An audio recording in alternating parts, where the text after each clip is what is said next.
Hello guys, அலகிடுதல் பார்க்கலாம் வாங்க. 3 மார்க்ஸில் கேட்பாங்க, அதனால் படித்து வச்சுக்கோங்க. பிரித்தல் விதிகள் அப்படின்னா ஸ்ப்ளிட்டிங் ரூல்ஸ் பார்க்கலாம் வாங்க. புலி எழுத்து வரும் இடத்தில் பிரிக்க வேண்டும். அதாச்சும் ஒரு எழுத்தில் புலி வந்துச்சுன்னா பிரிக்கணும். நெடில் எழுத்து பக்கத்தில் புலி எழுத்து இல்லையெனில் பிரிக்க வேண்டும். 2 எழுத்துக்களால் பிரிக்க வேண்டும். இப்போ கொடுத்துருக்க திருக்குறளில் சீர், திருக்குறளில் 7 சீர் இருக்கும்.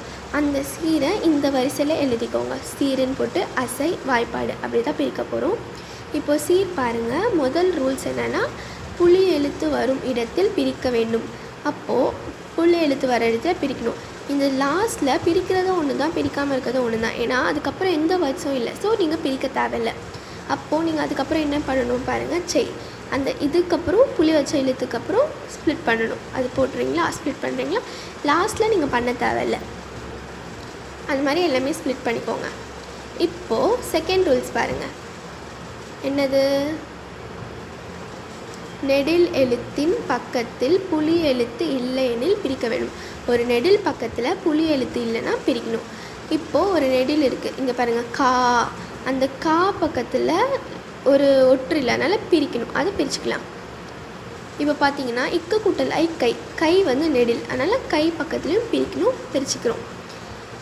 அந்த மாதிரி இப்போ செக் பண்ணிக்கோங்க எதுலையாச்சும் இருக்கான்னு சொல்லிட்டு. நெடில் எதுலேயும் இல்லை. ஓகே,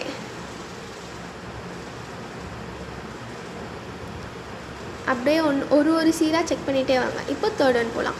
2 எழுத்துக்களால் பிரிக்க வேண்டும்.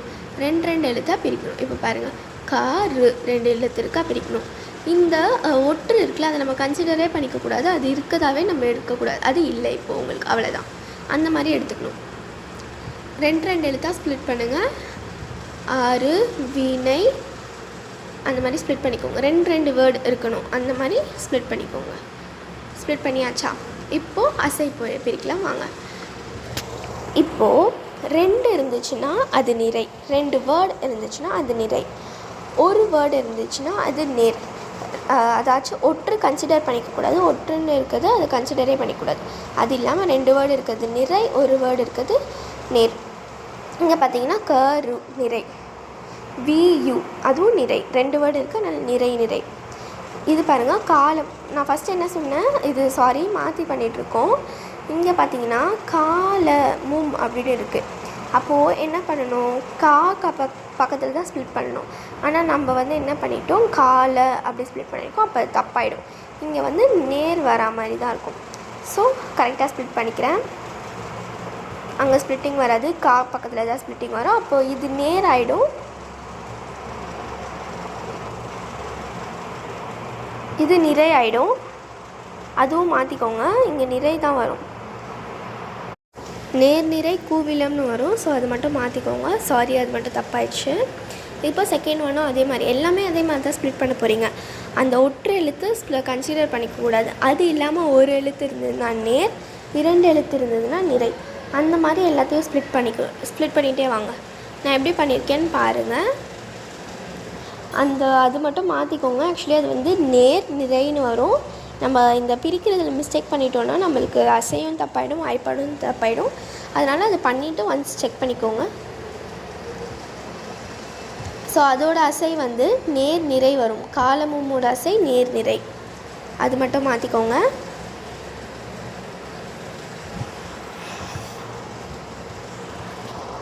இப்போ பார்க்குறீங்களா நான் எப்படி ஸ்ப்ளிட் பண்ணியிருக்கேன்னு சொல்லிவிட்டு. ஸ்ப்ளிட்டிங் புரிஞ்சிருக்கோன்னு நினைக்கிறேன்.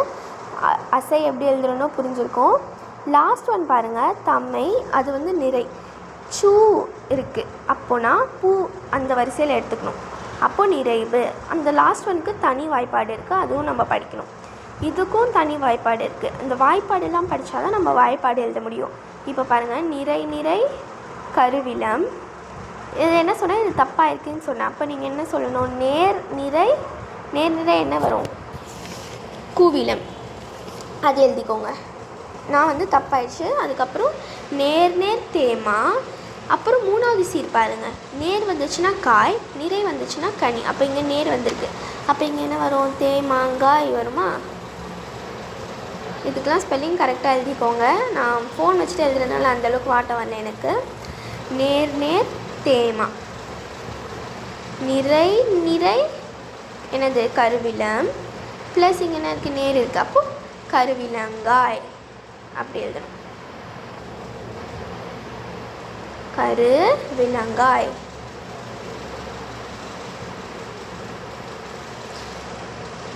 இப்போ பாருங்கள், நேர் நேர் தேமா தெரியும், எழுதிடுங்க.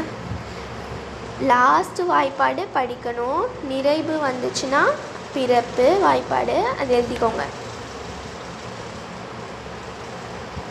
எல்லாருக்கும் இது புரிஞ்சுதுன்னு நினைக்கிறேன். சீரசை வாய்ப்பாடு எப்படி பண்ணணுன்றது வாய்ப்பாடு படிச்சுக்கோங்க. அவ்வளோதான், பிரிச்சாச்சு. இப்போ இது ஈஸியாக 3 மார்க் வாங்கிடலாம். இந்த இடத்துல இந்த ஸ்ப்ளிட்டிங் ரூல்ஸை படித்து வச்சுக்கினாங்களே போதும், ஸ்ப்ளிட்டிங் ஈஸியாக பண்ணிடலாம். ஸ்ப்ளிட்டிங் பண்ணியாச்சுன்னா அசை வாய்ப்பாடு கரெக்டாக வந்துடும். பயப்பட தேவையில்ல, 3 மார்க் கண்டிப்பாக எடுத்துடலாம். இந்த வாய்ப்பாடு எல்லாமே நல்லா படிச்சுக்கோங்க. அப்புறம் இந்த ஒரு அடி இருக்குது தெரியுமா, இட்குரட்பா பிறப்பு என்னும் வாய்ப்பாட்டால் முடிந்துள்ளது அப்படின்னு. அதுக்கு வந்து 1 மார்க்.